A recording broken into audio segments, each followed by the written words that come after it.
Hello friends, आज का हमारा टॉपिक है वायरल हेपेटाइटिस।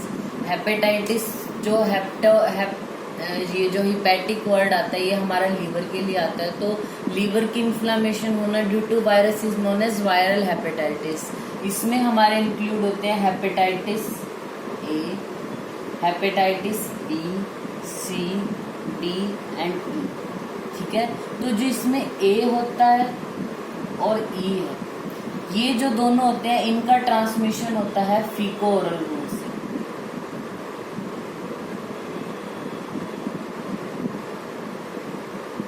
मतलब कोई कंटेमिनेटेड फूड या वाटर का मतलब कंटेमिनेटेड जो फूड है या वाटर है उसके थ्रू ये बॉडी में एंटर करते हैं। अब जो हेपेटाइटिस बी, सी, डी ये तीनों है, इनका जो ट्रांसमिशन है वो हमारा पैरेंटल रूट से भी होता है, सेक्सुअल ट्रांसमिशन भी होता है और वर्टिकल ट्रांसमिशन भी। वर्टिकल मीन जो मदर है प्रेग्नेंट है वो, तो उससे जो उसके फीटस को भी हो जाता है। ये जो हमारे पांचों ये वायरस है, hepatitis A virus, hepatitis B, hepatitis C, hepatitis D virus, hepatitis E virus, इन सब में जो हेपेटाइटिस बी वायरस है वो अकेला डीएनए वायरस है, बाकी सारे आरएनए वायरस हैं। ठीक है, इनमें से जो हेपेटाइटिस ए है ये मोस्ट कॉमनली बच्चों को होता है, जो ई है ये एडल्ट या प्रेग्नेंट लेडीज को होता है। इंक्यूबेशन पीरियड की अगर हम बात करें तो जो हेपेटाइटिस ए है इसका इंक्यूबेशन 15 से 30 दिन का है। जो हेपेटाइटिस ई है इसका 1 से 1.5 महीने का, और जो हेपेटाइटिस बी, सी और डी है इनका 1 से 3 महीने तक होता है।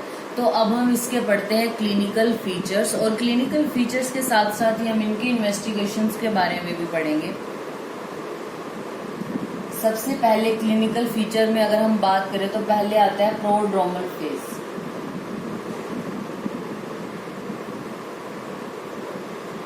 प्रोड्रोमल फेज है तो 7 से 14 दिन तक ये कंटिन्यू होता है। इसमें पेशेंट में fatigue, anorexia, nausea, vomiting, diarrhoea, coryza, mild to moderate fever देखने को मिलता है। अगर हम हेपेटाइटिस बी वायरस की बात करें तो ये सारे लक्षण प्लस में आर्थ्रेल्जिया और रैशेस भी देखने को मिलेंगे अलग से हेपेटाइटिस बी में।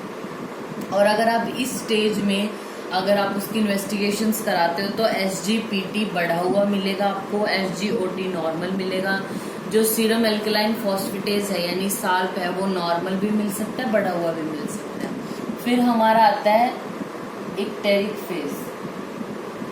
इक्टेरिक फेज ये 3 से 6 हफ्ते के लिए चलता है। इसमें क्या होता है, yellowish discolouration of urine, icterus positive आता है और टेंडर हिपैटोमेगैली देखने को मिलेगी इसमें हमारा जो SGPT है, SGOT है, साल्प है, सीरम बिलीरुबिन है, ये सारे बढ़ जाते हैं। फिर आता है हमारा रिकवरी फेज।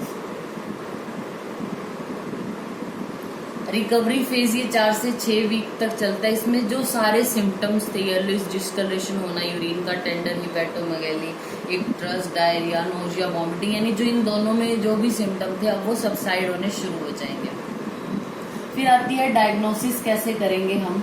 डायग्नोस कैसे करेंगे तो जैसे हमने बताया अभी SGPT, SGOT इनका लेवल बढ़ा हुआ मिलेगा तो हमें ये चेक करना है, यानी लीवर फंक्शन टेस्ट करना है, LFT करनी है। उसके बाद हम नॉर्मल CBC, ESR भी करा सकते हैं पेशेंट का। और जो हेपेटाइटिस बी वायरस है उसके लिए हम कराते हैं HBsAg। इसको हम ऑस्ट्रेलियन एंटीजन भी बोलते हैं, या हेपेटाइटिस जो बी है सरफेस एंटीजन। अगर ये HBsAg पॉजिटिव आता है इसका मतलब हेपेटाइटिस बी है पेशेंट को और क्रॉनिक कंडीशन है। अगर HBcAg यानी कोर एंटीजन अगर हम पेशेंट का कराते हैं, यानी हेपेटाइटिस बी कोर एंटीजन, अगर ये पॉजिटिव आया मतलब एक्यूट कंडीशन है, उसको हेपेटाइटिस बी अभी हुआ ये क्रॉनिक कंडीशन में पॉजिटिव आएगा। फिर आता है ट्रीटमेंट में। सबसे पहले हम ट्रीटमेंट करने से पहले इन चीजों को प्रिवेंट करेंगे। तो प्रिवेंशन में अगर हम बात करें तो जो हेपेटाइटिस ए है उसके लिए है हमारी हेपेटाइटिस ए वायरस की जो वैक्सीन है 1 ml IM लगाते हैं 0 और 6 मंथ में, यानी बेबी का बर्थ हो उस टाइम और 6 मंथ पे लगती है। फिर आता है जो हेपेटाइटिस बी है उसके लिए जो वैक्सीनेशन है वो 2 म्यूग्राम पर ml सॉल्यूशन में लगाते हैं IM, और उसकी डोज कब देते हैं 0 यानी जब बर्थ हुआ है तब, 1 मंथ पे और 6th मंथ में, ठीक है। फिर आते हैं जो हेपेटाइटिस C है, D और E है, इनकी कोई वैक्सीनेशन नहीं है, सिर्फ A और B के लिए वैक्सीनेशन है। अगर ये हेपेटाइटिस, वायरल हेपेटाइटिस किसी को हो रहा है तो उसका ट्रीटमेंट क्या है, पेशेंट को बेड रेस्ट देना है, हाई ग्लूकोज डाइट देनी है, लीवर सपोर्टिव देने हैं, जैसे लीव 52 है, टैब सिलिमिराइन है 140 mg TDS, टैब यूडीलिव है 300 mg PD, और सीवियर अगर लीवर डैमेज हो गया तो विटामिन के यानी कैप्लिन 1 ml IM जो है वो OD हम इंजेक्शन लगाते हैं। स्टूल सॉफ्टनर देते हैं, जैसे कॉन्स्टिपेशन वाली कंडीशन हो सकती है तो लैक्टुलोज या थ्रीमाफिन दे सकते हैं। अगर हेपेटाइटिस ड्रग या टॉक्सिक इंड्यूस्ड है, यानी टॉक्सिन्स की वजह से या ड्रग्स की वजह से हेपेटाइटिस हो रहा है, जैसे कि हमारी जो ATT है यानी एंटर ट्यूबरकुलर ट्रीटमेंट में जो हमारी फर्स्ट लाइन ड्रग्स है वो सारी हिपैटोटॉक्सिक होती है, उनमें भी पायराजिनामाइड सबसे ज्यादा टॉक्सिक है, हिपैटोटॉक्सिक। तो इनकी वजह से अगर हेपेटाइटिस हो रहा है, फेनिटोइन है या PCM है, उनकी वजह से अगर हो रहा है हेपेटाइटिस, तो उसका ट्रीटमेंट क्या है, उस ड्रग को हमें स्टॉप कर देना है, यानी withdrawal of the drug and liver supportive देने हैं। अगर ऑटो इम्यून हेपेटाइटिस है तो पेशेंट को प्रेडनिसोलोन देना है और लीवर सपोर्टिव चलाना है। तो ये हमारा हो गया topic viral hepatitis. Thank you.